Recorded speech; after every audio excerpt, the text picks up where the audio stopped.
নমস্কার। প্রণাম সবাইকে। শুরু করছি আজকের অংশ, মহাভারত কিছু তথ্যের।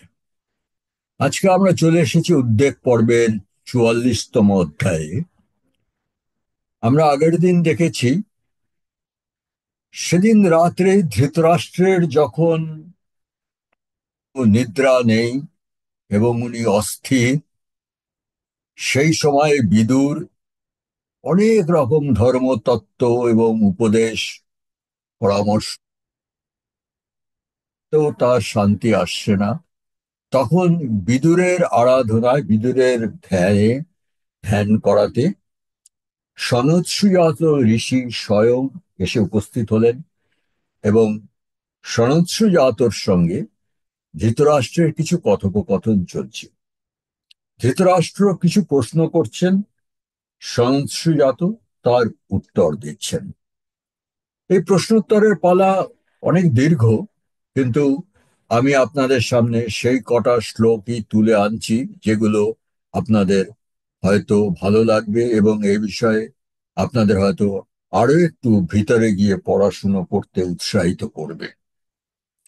আরো একটা কথা আগের দিন বলেছি যে ধৃতরাষ্ট্র সেদিন এমন কিছু প্রশ্ন সহস্রজাতকে করছেন, যেসব প্রশ্ন কিন্তু সাধারণত মানুষ যখন তার মৃত্যুকে সামনে দেখতে পায় বা মৃত্যুর পদধ্বনি শুনতে পায়, তখনই মানুষ সাধারণত এই ধরনের প্রশ্ন করে। তা ধৃতরাষ্ট্র এবারে প্রশ্ন করছেন, তনুৎসুয়াত ইয়ামিমং পরং তং ব্রাহ্মিং বাচং বদসি বিশ্বরূপম। ধৃতরাষ্ট্র বললেন, হে সনৎসুজাত, এই বিশ্বরূপ সেই পরম ব্রহ্মের কথা আপনি যা বলছেন, মানে এর আগে কিছু শ্লোক ছিল যেখানে সনৎসুজাত পরম ব্রহ্মের কথা উল্লেখ করেছেন।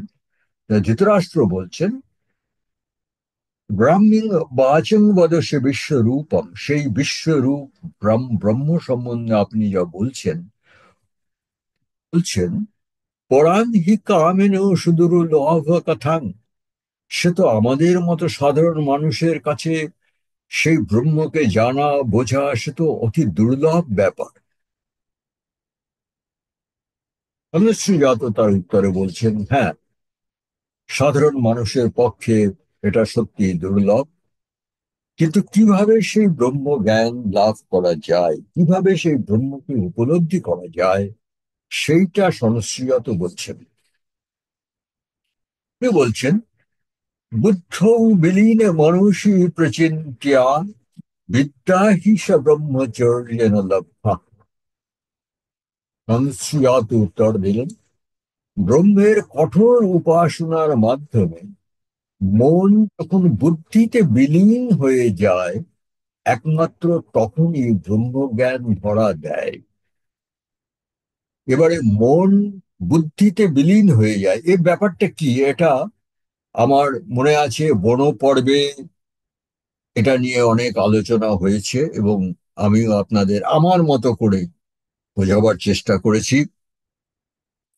আমাদের এই দেহের যে কতগুলো স্তর বা ধাপ আছে, সবচেয়ে নিচে কর্মেন্দ্রিয়, তার উপরে জ্ঞানেন্দ্রিয়, তার উপরে মন, তার উপরে বুদ্ধি, তার উপরে প্রাণ, জীবাত্মা।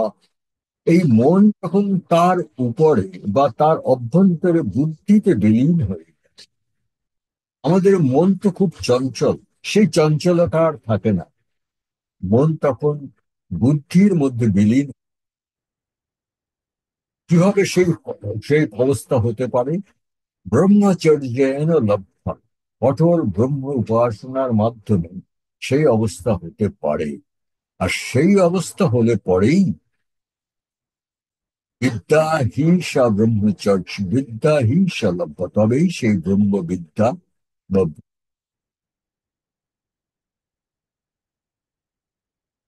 এ বিষয়ে আরো বলছেন যে কি করে সেই ব্রহ্মজ্ঞান পাওয়া যাবে। সে সংশ্রয়াত বলছেন, অস্মিন লোকে বৈ জয়ন্তী কামানি ব্রাহ্মীং স্থিতিং হেনুতিতে ক্ষমাণা, যে অস্মিন লোক, এই মর্ত লোকেই, যে আপনাকে স্বর্গে যেতে হবে না, এই মর্ত লোকেই বসে যখন ওই জয়ন্তী কামান, যখন আপনি আপনার সমস্ত কামনা বাসনা জয় করবেন এবং হ্যানুতিতিক্ষমান, সমস্ত দ্বিধা দ্বন্দ্বের ঊর্ধ্বে চলে যাবেন এবং ব্রাহ্মী স্থিতি, এবং একটা ব্রাহ্মী স্থিতি লাভ করবেন, তখন ত আত্মান নিহ্রন্তিহ, তখন আত্মাকে আলাদা করা যায়। দেহ, ত আত্মান নিহ্রন্তিহ দেহম, তখন দেহ থেকে বা শরীর থেকে আত্মাকে আলাদা করে উপলব্ধি করা যায়। আমরা তো আমাদের শরীরটাকে উপলব্ধি করি, আত্মা যে কোথায় আছে সেটা উপলব্ধি আমরা করি না।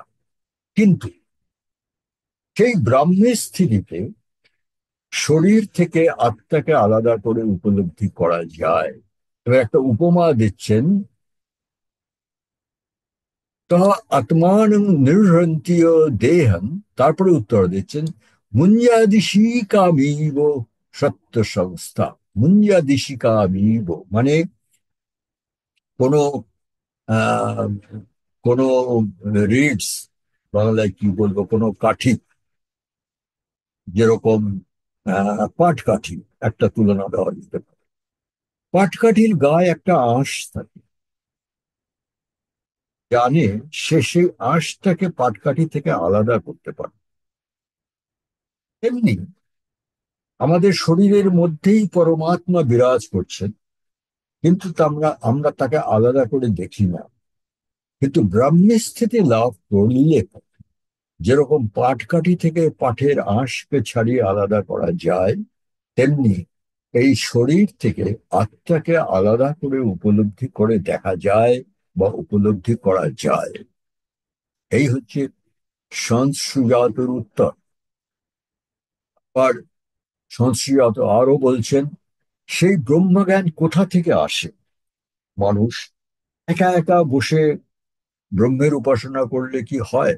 হয়তো হয় না, কিছুটা হয়। কোন পথে হয় সেটা বলছেন, কালেন পাদং লভতে তথার্থং ততস্য পাদং গুরু যোগ তস্য উৎসাহ যোগেন চ পাদং মৃচ্ছ শাস্ত্রেণ পাদং চ ততই বিয়াতি। অর্থাৎ যারা যোগী, তারা ব্রহ্মজ্ঞানের এক অংশ সময়ের সাথে সাথে এমনি তাদের মধ্যে এসে যায়। সেটা শাস্ত্রের অন্য জায়গায় বলছে সেটা তাদের পূর্বজন্মের জ্ঞানের বা যার জন্য তারা সময়, এই জন্মে সময়ের সাথে সাথে কিছু পরিমাণ জ্ঞান তারা লাভ করে। আরো বলছেন, ততস্য পাদং গুরু জগতস্য, আর এক অংশ তারা গুরুর থেকে লাভ করে। উৎসাহ যোগেন চ পাদম, এক অংশ নিজ উৎসাহ উদ্যোগে লাভ করে, অর্থাৎ ব্রহ্ম বিষয়ে আরো বেশি জ্ঞান লাভ করা, উপাসনা করা, নিজের কর্ম উদ্যোগ উৎসাহে লাভ করে। আর শেষ অংশ পাদঞ্চ ততয়াতি, আর শেষ অংশ পরস্পরের সঙ্গে আলোচনার মাধ্যমে লাভ করে। এইভাবে যোগীরা চার ভাগে ব্রহ্মজ্ঞান লাভ করেন। এইখানে এসে আমি আপনাদের একটা জিনিস বলেছি, দেখিয়ে দিচ্ছি চোখের সামনে। এটা কিন্তু আমাদের উপনিষদের, বেদের, পুরাণের বহু জায়গায় আছে। এই যে পরস্পরের সঙ্গে আলোচনা, আমি কিন্তু আপনাদের আগেও বলেছি, সনাতন দর্শনে যে সাধ্যায় বা জ্ঞান লাভ, তার মধ্যে কিন্তু পরস্পরের সঙ্গে আলোচনা, এটা বহুবার ঋষিরা চোখের সামনে ধরিয়ে দিচ্ছেন। অর্থাৎ এটা মনে রাখতে হবে, সনাতন দর্শনও কিন্তু গোপনীয়তা জিনিসটা ছিল না, একদম ছিল না। বরং পরস্পরের সঙ্গে আলোচনা, বিতর্ক, এগুলোকে উৎসাহিত করা হতো, যাতে দুজনেই তার থেকে একে অন্য থেকে আরো বেশি জ্ঞান আহরণ করতে পারে। তা আমি এই জন্য বলছি, আমাদের পৃথিবীতে বর্তমানে কিছু কিছু দর্শন ধর্মাবলম্বী দেখা যায় যাদের মধ্যে কিন্তু আধ্যাত্মিক চেতনা গুপ্ত বা গোপন রাখাটাই একটা বড় ব্যাপার। তারা যা কিছু করে গোপনে করে, কিন্তু সনাতন দর্শনে কিন্তু গোপনীয়তার কোনো স্থান নেই। যাই হোক, মূল কথায় আসি। সংশ্রীজাত ব্রহ্মজ্ঞান কি করে লাভ করা যায় সে ব্যাপারে ধৃতরাষ্ট্রকে বলছেন। উনি আরো বলছে অন্তবত, অর্থাৎ দেখুন এত কথার পরে শেষ কথা হলো অন্তবত ক্ষত্রিয়ত্বে জয়ন্তী লোকান যারা কর্মণা নির্মলেন। শেষ কথা এই যে, কর্মণা নির্মলেন মানে নির্মল কর্ম বা পুণ্য কর্মের ফলে জয়ন্তী লোকান যারা, মানে কোন লোক মানে সুখের লোক, স্বর্গলোক বা পরলোক সুখ ভোগ করা যায়, কিন্তু সেটা সাময়িক। সদয় এই কথা বারবার বলা আছে। কর্মের ফলে আমি পরলোকে যে সুখ ভোগ করবো সেটা সাময়িক। সে পুণ্য ক্ষয় হলে পরে আমাকে আবার এই ভৌম নরকে ফিরে আসতে হবে, আরো বেশি জ্ঞান লাভের জন্য, আরো বেশি সংশোধনের জন্য। তাহলে একেবারেই ফিরে আসতে হবে না, সে পরিস্থিতি আমি কি করে পাবো? আর কোনোদিন ফিরতে হবে না। ব্রহ্মৈব বিদ্যাং স্তেন চাভ্যেতি সর্বং নান্য পন্থা অয়নায় বিদ্যতে। বলছেন ব্রহ্মৈব বিদ্যাং স্তেন চাভ্যেতি সর্বং, কিন্তু চিরকালের জন্য যদি কেউ ব্রহ্মপদ লাভ করে, লাভ যদি করতে হয় তার মানে তার যদি এই ভৌম নরকে আর ফিরতে ইচ্ছে না করে, তাহলে ব্রহ্মৈব বিদ্যাংস্তেন ব্রহ্ম জ্ঞান বা ব্রহ্ম বিদ্যা ছাড়া নন্য পন্থা অয়নায় বিদ্যাতে, অন্য আর কোনো উপায় নেই। যতই পুণ্য কর্ম করো না কেন, যাই করো না কেন, তোমাকে আবার এই ভৌম নরকে ফিরতে হবে।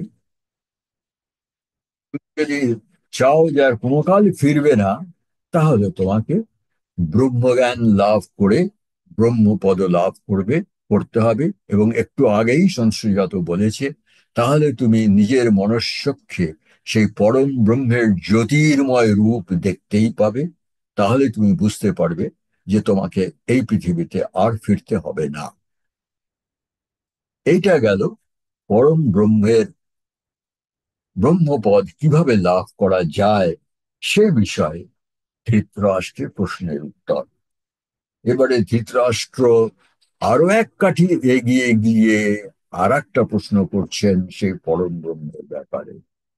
উনি বলছেন, ধৃতরাষ্ট্র বলছেন, অভাতি শুক্লমিব লহিতং ইবাথ কৃষ্ণমাথবাঞ্জনম কাদ্রবং বা সদ্ব্রহ্মণ পশ্যতি যত্র বিদ্যান কথং রূপং তদমৃতম অক্ষরম পদম। যে সেই যে তৎ অমৃতম অক্ষরম পদম, সেই যে অমৃত অক্ষর মানে যার ক্ষয়হীন, যে ক্ষয় নেই, যার মৃত্যু নেই, সেই পদ বা সেই ব্রহ্মকে সদ ব্রহ্মণ পশ্যতি, সৎ ব্রহ্মজ্ঞানীরা সেই ব্রহ্মকে যে দেখতে পায়, কথং রূপম, তার রূপ কিরকম, তিনি দেখতে কিরকম। আভাতি শুক্লমেব, তিনি কি সাদা, লোহিতম এবাথ নাকি লাল, নাকি কৃষ্ণ মাথাবঞ্জনম নাকি কাজলের মতো কালো, কা দ্রবঙ্গ বা নাকি সোনার মতো উজ্জ্বল। ধৃতরাষ্ট্র জিজ্ঞাসা করলেন, ব্রহ্মজ্ঞানীর যে অমর অক্ষয় পরম ব্রহ্মকে দেখতে পান, যেটা আপনি বলছেন তার বিশাল উজ্জ্বল রূপ, সেই যে দেখতে পান, তিনি দেখতে কি রকম? সাদা, না লাল, না কাজলের মতো কালো, না সোনার মতো? মানে ধৃতরাষ্ট্র জানতে চাইছেন পরম ঈশ্বর দেখতে কি রকম। এই প্রশ্নটার উত্তর আমাদের বেদ পুরাণে খুব একটা উত্তর এর নেই। শুধু আমার যতদূর মনে আছে, বেদে এক জায়গায় এই বিশাল পরম উজ্জ্বলতার কথা ওখানে লেখা আছে, কোমল উজ্জ্বলতার কথা, মানে সেখানে কোনো তাপ নেই, কিন্তু অতি উজ্জ্বল একটা জ্যোতি, তাপহীন জ্যোতি, এ হচ্ছে তার রূপ। কিন্তু এখানে আবার সনৎসুজাত বলছেন তিনি দেখতে সত্যি কি রকম। সনৎসুজাত বলছেন, আভাতি শুক্লমিব লহিতম ইবাথ কৃষ্ণমায় সমার্ক বর্ণম অপৃথিব্যাং তিষ্ঠতি নান্তরিক্ষে নৈতৎ সমুদ্রে সলিলং বিভর্তি। উনি বলছেন, যদিও তিনি সাদা বা লাল বা কালো বা সূর্যের মতো উজ্জ্বল বর্ণে দেখা দিতে পারেন, মানে পরম ব্রহ্ম সাদাও দেখা দিতে পারেন, লাল হিসেবেও দেখা দিতে পারেন, কালোও দেখা হতে পারে, সূর্যের মতো উজ্জ্বল বর্ণও দেখা দিতে পারে, কিন্তু ন পৃথিব্যাং তিষ্ঠতি না অন্তরিক্ষে নৈতৎ সমুদ্রে সলিলং বিভর্তি, কিন্তু তার আসল প্রকৃত রূপের কোনো তুলনা কিন্তু এই পৃথিবীতে বা অন্তরিক্ষে বা সমুদ্রের জলে কোথাও সেই রূপের কোনো তুলনা নেই, যে আমি আপনাকে তুলনা দিয়ে বলবো যে পরম ব্রহ্মের প্রকৃত রূপ এই রকম। সেরকম কোনো তুলনা নেই। যত আরো বলছেন, অপারণীয়ং তমসঃ পরস্তাৎ, অজ্ঞানতার অন্ধকার পার হলেই তবেই সেই রূপ দেখা যায়। যতদিন মানুষের মনে অজ্ঞানতা থাকবে ততদিন সেই রূপ আর দেখা যাবে না। অজ্ঞানতা কিসের? এখানে অজ্ঞানতা ফিজিক্স, কেমিস্ট্রি, ইতিহাস, ভূগোলের নয়, পরম ব্রহ্ম সম্বন্ধে অজ্ঞানতা যতদিন থাকবে ততদিন সে রূপ দেখা যাবে না। তৎ অন্তকোয়প্যেতি বিনাশ কালে, আর অন্তকালে এই সমস্ত সৃষ্টি কিন্তু সেই রূপের মধ্যেই বিলীন হয়ে যায়। আর সেই রূপের উনি আরো বিশেষণ দিচ্ছেন, অনীয় রূপং ক্ষুরধারায় সম, তার যে সূক্ষ্ম রূপ সেটা কিন্তু ক্ষুরধারের মতো সূক্ষ্ম। মহৎ রূপং তদ্বৈ পর্বত, তার বিশাল রূপ কিন্তু আবার পর্বতের মতো বিশাল। তার মানে তাকে ক্ষুরাগ্রের মতো সূক্ষ্ম রূপেও তিনি দেখা দিতে পারেন, আবার পর্বতের বিশাল রূপেও দেখা দিতে পারেন। এইভাবে উনি পরম ব্রহ্মের রূপের কতগুলো বিশেষণ দিলেন। প্রথমে বললেন উনি লাল নীল হতে পারেন, কিন্তু ওনার আসল রূপ তা নয়। তারপরে বললেন ওনার আসল রূপ কি, তার কোনো তুলনা পৃথিবী বা আকাশ বা সমুদ্রে কোনো কিছুর সঙ্গে আমি তুলনা দিতে পারবো না। তারপরে বললেন অজ্ঞানতার অন্ধকার পার হলেই সেই রূপ দেখা যায়। এরপরে উনি বলছেন তার আসল রূপ বা প্রকৃত রূপ দেখতে কি রকম, যদি কোনো ব্রহ্মজ্ঞানী দেখে বা যারা দেখেছেন তারা কি দেখেছেন। এই প্রশ্নটা আমাদের অনেকের মনে আছে। এইখানে সংশ্রুজাত তার উত্তর দিচ্ছেন। উনি বলছেন, যত্তৎ শুক্রং মহজ্যোতির্দীপ্যমানং মহতেজস, সেই পরম ঈশ্বর চরাচর ব্যাপী এক অখণ্ড নির্মল ভাস্বর জ্যোতির স্বরূপ। অর্থাৎ তার প্রকৃত রূপ হচ্ছে চরাচর ব্যাপী সর্বমর্ত পাতাল জোড়া এক অখণ্ড নির্মল ভাস্বর জ্যোতি। ভাস্বর জ্যোতি মানে অতি উজ্জ্বল এক জ্যোতি, কিন্তু নির্মল, কারণ তাতে তাপ নেই, তাতে শরীর জ্বলে না। যে দেখে তার শরীর জ্বলে না সেই জ্যোতি দেখলে, নির্মল জ্যোতি। আহ, বেদে লিখেছে কোমল কিরণ, সেই নির্মল জ্যোতির মতো দেখতে, সেই হচ্ছে পরম ব্রহ্মের আসল রূপ। তারপরে বলছেন, তৎ বৈ দেবায় উপাসতে তস্মাৎ সূর্য বিরাজতি, দেবতারা সেই রূপেরই উপাসনা করেন, আর সেই ভাস্বর জ্যোতি থেকেই সূর্য তার জ্যোতি লাভ করে। আর বলছেন, যোগিনস্তং প্রপশ্যন্তি ভগবন্তং সনাতনম, সেই সনাতন ভগবান বা সনাতন ঈশ্বরকে একমাত্র মহাযোগীরাই তাদের অন্তর্দৃষ্টিতে দেখতে পান চোখের সামনে। আমরা সেটা পারবো না।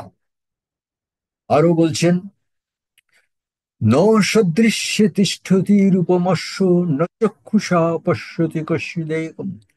যে সেই রূপের কিন্তু অন্য কোনো তুলনাই নেই। না চক্ষুষা পশ্যতি কশ্চিদেনম। আর এই চর্মচক্ষুতেও তাকে কখনো দেখা যায় না। মনীষয়াত মনসা হৃদ চ এবং বিদুর মৃতাস্তে ভবন্তি। যেসব মনীষীরা তাকে মনের হৃদয়ের অন্তর্দৃষ্টিতে দেখতে পান, তারা তখনই অমরত্ব লাভ করেন। অর্থাৎ পরিষ্কার বলছেন, ব্রহ্মজ্ঞানের উচ্চতম স্তরে তুমি যখন পৌঁছবে, তখন তুমি হয়তো এই পরম ঈশ্বরকে মহাজ্যোতি রূপ দেখতে পাবে। এবং যখন তুমি এটা দেখতে পাবে, তখন বুঝবে তুমি অমরত্ব লাভ করেছো। মানে তোমার এই শরীর ছেড়ে চলে যাওয়ার পরে তোমাকে আর পুনর্জন্ম নিয়ে এই পৃথিবীতে ফিরে আসবে না। এবার সৃষ্টিতত্ত্ব এবং ব্রহ্ম নিয়ে পরম ব্রহ্মের বিষয়ে একটি শ্লোক সংস্রুজাত বলছেন, পূর্ণাৎ পূর্ণাদ উদ্ধরন্তি, পূর্ণাৎ পূর্ণানি চক্রীরে। পূর্ণাৎ মানে সেই অসীম থেকে, অসীম ব্রহ্ম থেকেই পূর্ণান পূর্ণাৎ উদ্ধরন, এই সৃষ্টি এও অসীম, এরও কোনো সীমা পরিসীমা নেই। এই সৃষ্টি সেই অসীম ব্রহ্ম থেকেই উৎপত্তি। আবার পূর্ণাৎ, এই অসীম সৃষ্টি কিন্তু পূর্ণানি চক্রীরে, এই অসীম সৃষ্টি কিন্তু এই অসীম ব্রহ্মকেই পরিক্রমা করছে বা চারিদিক থেকে জুড়ে আছে। হরন্তি পূর্ণাৎ, হরন্তি পূর্ণাৎ মানে এই যে অসীম সৃষ্টি, যেটা অসীম ব্রহ্ম থেকে উৎপন্ন হয়েছে, এই অসীম সৃষ্টিকে যদি আমি তুচ্ছ করি, আমি যদি বলি না এটা নেই, বা এটাকে যে আমি ভুলে যাই বা বিয়োগ দিই, তাহলে যে পড়ে থাকবে সেও কিন্তু পূর্ণানি পূর্ণম এবাবশিষ্য। তাহলে কিন্তু যিনি পড়ে থাকবেন তিনিও কিন্তু অসীম। এই অসীমতার ধারণাটা কিন্তু একটু কষ্ট করে করতে হয়। এবং এই সুবাদে আমি আপনাদের সামনে উপনিষদের একটা একই রকম শ্লোক, শ্লোক আপনাদের সামনে আনছি। সেটা বলছি ওম। ওম তো যে কোনো উপনিষদ বা বেদ মন্ত্রের প্রথমে বলা হয়। পূর্ণমাদং পূর্ণম ইদং পূর্ণাৎ পূর্ণমুদচ্যত পূর্ণম ওদং। যে সেই যে অসীম পূর্ণ, অসীম, সেই যে অসীম মানে সেই যে অসীম ব্রহ্ম। আর পূর্ণম ইদম, এই যে এই যে অসীম, এই যে অসীম মানে আমার সামনে যে সৃষ্টি, যাকে আমি ইন্দ্রিয়ের দ্বারা দেখতে পাচ্ছি। আর তার আগে ছিল সেই অসীম, যাকে আমি ইন্দ্রিয় দ্বারা দেখতে পাচ্ছি না। পূর্ণাৎ পূর্ণমুদচ্চ, সেই অসীম থেকেই কিন্তু এই অসীম সৃষ্টি উদয় হয়েছে। তাহলে দেখা যাচ্ছে একটু কনসেপ্টটা করা, ধারণাটা করতে হবে পরিষ্কার করে। একটা অসীম জিনিস থেকে আর একটা অসীম জিনিস সৃষ্টি, দুটোই অসীম। তারপরে আরো এগিয়ে গিয়ে বলছেন, পূর্ণস্য পূর্ণমাদায়।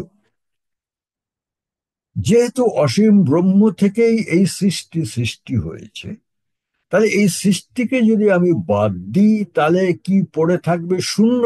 না। তাহলে যে পড়ে থাকবে পূর্ণম এবাবশিষ্যতে, তাহলে যে পড়ে থাকবে সেও অসীম। এই শ্লোকটা আমি আপনাদের সামনে আমার ইচ্ছেতেই তুলে আনলাম, এই জন্যে যে এটা আমার কাছে ব্যক্তিগতভাবে খুবই উম, উৎসাহ ব্যঞ্জক বা ইন্টারেস্টিং। কারণ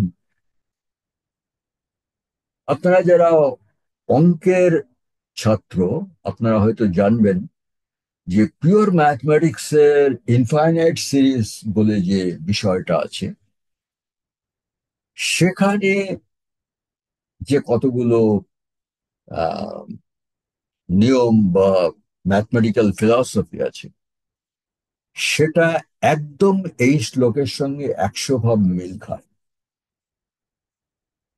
আবার একদম ইদানিং কালে অ্যাটমিক ফিজিক্স নিয়ে যেসব গবেষণা চলছে, বিশেষ করে আহ, আপনারা জানেন সাইক্লোট্রনে বিভিন্ন পারমাণবিক কণার সংঘর্ষ দিয়ে যেসব গবেষণা করা হচ্ছে, তার সে গবেষণা এখনো কত হাজার বছর লাগবে তার ঠিক নেই। যেটুকু ফল পাওয়া গেছে, সেই ফল কিন্তু এই শ্লোকের সঙ্গে মেলে। আবার বিখ্যাত ফিজিসিস্ট আইনস্টাইনের জেনারেল থিওরি অফ রিলেটিভিটির কিছু অংশের সঙ্গে এই শ্লোক। আবার আপনারা জানেন টেসলা বলে একজন বিখ্যাত পদার্থবিজ্ঞানী ছিলেন। তার মৃত্যুর পরে তার কিছু কিছু নোটস আবিষ্কার হয়, এবং সেই নোটস দেখে অন্যান্য বিজ্ঞানীরা মনে করেন যে হয়তো টেসলার সঙ্গে জগতের কোনো সত্তার কোনো যোগাযোগ ছিল। এটা আপনারা বিভিন্ন বৈজ্ঞানিক গবেষণার মধ্যে গেলে আপনারা দেখতে পাবেন। তার কিছু কিছু নোটসের সঙ্গে এটা মিল খায়, এই শ্লোকের মিল আছে। এই জন্যেই আমি এই শ্লোকটা আপনাদের সামনে তুলে আনলাম, যে একটা অসীম সত্তা থেকে আর একটা অসীম সত্তা অবস্থান করছে। এই দ্বিতীয় অসীম সত্তাটাকে যদি ভুলেও যাওয়া যায়, তাহলে যেটা পড়ে রইলো সেটাও কি করে অসীম, সেটা কিন্তু শূন্য নয়। এটা একটা অদ্ভুত ইম্পর্ট্যান্ট কনসেপ্ট বা আইডিয়া। বাইদা বাই এটাও বলে রাখি, এই অসীম সংখ্যা এবং শূন্য, এই দুটো কিন্তু বৈদিক ঋষিদের আবিষ্কার। এই শূন্য এবং অসীম বা ইনফাইনাইট, যাকে বলে ইনফিনিট, এই দুটো কিন্তু ভারতবর্ষের ঋষিদেরই ধারণা। ভারতবর্ষের বাইরে এই ধারণা পরবর্তীকালে যীশু খ্রিস্টের জন্মের পরে এই শূন্য আর অসীমের ধারণা ভারতবর্ষের বাইরে আরব রাজ্য হয়ে ইউরোপের দিকে যাই হোক, আমি হয়তো একটু অন্যদিকে চলে গেলাম। এবারে সংশ্রীজাতর কথাটা শেষ করা যাক। সংশ্রীজাত তো পরম ঈশ্বরের যে রূপ, তার বর্ণনা দিচ্ছেন। এবারে সংশ্রীজাত আর একটা খুব ইম্পর্টেন্ট কথা বলছেন। কং পাদং নত ক্ষিপতি সলিলাধ্বাংশু উচ্চরণ একং পাদম। পরম ব্রহ্মেরই কিন্তু এক অংশ এই সৃষ্টি, যার মধ্যে আমরা আছি। তাহলে এটা যদি পরম ব্রহ্মেরই সৃষ্টি হয়, সৃষ্টি উনি কেন করলেন? সে অনেক, তার মধ্যে অনেক থিওরি, অনেক দর্শন আছে, যাই হোক সেগুলো।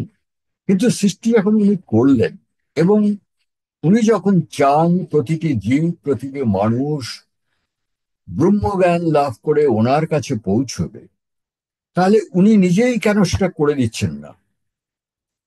বলছেন নত ক্ষিপতি সলিলাধ্ব হংসু উচ্চরণ।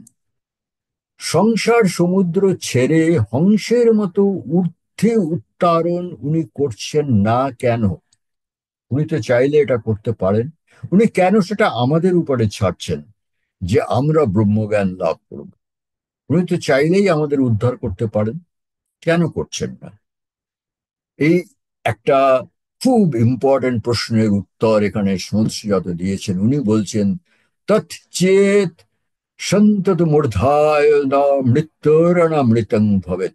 উনি যদি সেটা করেন, তাহলে এই যে জন্ম, মৃত্যু, সৃষ্টি এবং তার বিনাশ বা প্রলয়, এই যে চক্রটা যুগ যুগ কোটি কোটি বছর ধরে চলছে, যে চক্রটা পরম ব্রহ্মই চালিত করছেন, সেই চক্রটা তো বন্ধ হয়ে যাবে, সেটা তো আর চলবে না। তার মানে দর্শন বলছে যে পরম ব্রহ্ম এই সৃষ্টি করেছেন, এবং এই সৃষ্টির চক্র তারই ইচ্ছায় আবর্তিত হচ্ছে, এবং উনি চান না এই চক্র বন্ধ হোক। কারণ উনি যদি চাইতেন তাহলে সবাইকে উনি উত্তরণ করতে পারতেন, কিন্তু সেটা তো উনি করছেন না। কারণ হয়তো উনি চান যে এই সৃষ্টির চক্র যুগ যুগ ধরে কোটি কোটি বছর ধরে চলতেই থাকুক। সবার শেষে সুজাত ঋষি বলছেন, সেই পরম আত্মা যিনি আমার শরীরে আছেন, উনি আমার শরীরে কোথায় আছেন? হাতে, না পায়ে, না বুকের মধ্যে? এটা নিয়ে আমার যতদূর মনে হয় বন পর্বতে কয়েকটা শ্লোকে এই নিয়ে কথা ছিল। তবে এখানে আবার সংশ্রীয়ত ঋষি বলছেন, অঙ্গুষ্ঠ মাত্র পুরুষ মহাত্মা, অঙ্গুষ্ঠ মাত্র পরিমাণ শূন্য আকাশের নিবাসী সেই পরমাত্মাকে, অর্থাৎ পরমাত্মা কোথায় থাকেন? অঙ্গুষ্ঠ মাত্র একটি শূন্য হৃদয় আকাশ। আমি এটা নিয়ে বেশি ভাষ্য ব্যাখ্যার মধ্যে এখন যাব না, কারণ এটা নিয়ে আগে আলোচনা হয়েছে। শুধু তাই না, আপনাদের মধ্যে যারা যারা উৎসাহী তারা একবার মান্ডুক্য উপনিষদ বা ছান্দোগ্য উপনিষদ পড়ে দেখুন, ওখানে বিস্তৃত বিবরণ করা আছে যে আমাদের দেহের মধ্যে অঙ্গুষ্ঠ মাত্র শূন্য আকাশটা কোথায়। এবং উপনিষদে সেটা পড়ে নিয়ে তারপরে আপনারা ডাক্তারি শাস্ত্রের অ্যানাটমি বইটাও দেখে নেবেন, ছবি দেওয়া আছে। আমি এসব দেখে নিয়েছি, ছবি দেওয়া আছে যে সেই অঙ্গুষ্ঠ মাত্র একটা আঙুলের পরিমাণ শূন্য জায়গা আমাদের শরীরে কোথায় আছে, সেটা আপনারা অ্যানাটমি বইতেও পাবেন। যাই হোক, সনস্যজাত বলছেন, অঙ্গুষ্ঠ মাত্র পুরুষ মহাত্মা ন দৃশ্যতে সহৃদী সন্নিবিষ্ট। সেই পরমাত্মাকে কিন্তু চোখে দেখা যায় না। অজস্র দিবারাত্রম অতন্দ্রিস্ত্রস্য শতং মত্তা কবিরাস্তে প্রসন্ন। সেই যে জন্ম মৃত্যুহীন, অজস্র দিবারাত্রম অতন্দ্রিতস্য, সদা চৈতন্যময়, মানে উনি দিবা রাত্র সবসময় তিনি তন্দ্রাহীন। মানে সেই পরমাত্মা যাকে চোখে দেখা যায় না, যার জন্ম নেই, মৃত্যু নেই, এবং যিনি আমার শরীরের মধ্যে সদা জাগ্রত। আমি ঘুমিয়ে থাকলেও তিনি জাগ্রত। সতং মত্য়া কবিরাস্ত প্রসন্ন। সেই পরম ব্রহ্মকে যখন কেউ উপলব্ধি করতে পারে, তখন সে প্রসন্ন, তখন সে চিরানন্দে মত্ত হয়ে যায়। এটা বলছেন যে সেই পরম ব্রহ্মকে যখন কেউ উপলব্ধি করতে পারে, তখন সে এক পরম আনন্দে মত্ত হয়ে যায়।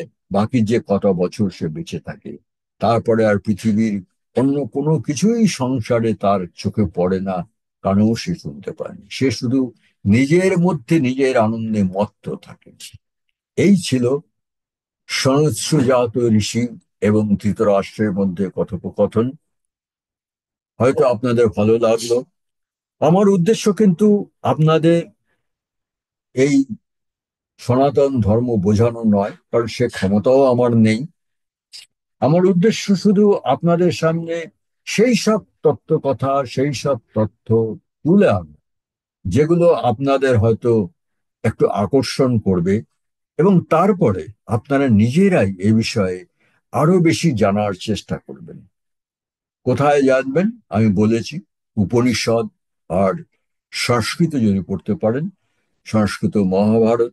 আমি শুনেছি খুব ইদানিং কালে সম্পূর্ণ সংস্কৃত মহাভারতের শ্লোকের পরে শ্লোক এবং তার বাংলা অনুবাদ, যেরকম গীতা বহুকাল ধরে পাওয়া যায় শ্লোকের পরে শ্লোক এবং তার বাংলা অনুবাদ, সেরকম মহাভারতেরও নাকি খুব ইদানিং কালে প্রকাশিত হয়েছে। পড়ে দেখবেন, যদি আপনাদের ভালো লাগে, সেখানেই আমার এই ক্ষুদ্র প্রচেষ্টা সার্থক হবে। আবার পরের দিন দেখা হবে। আজকে নমস্কার।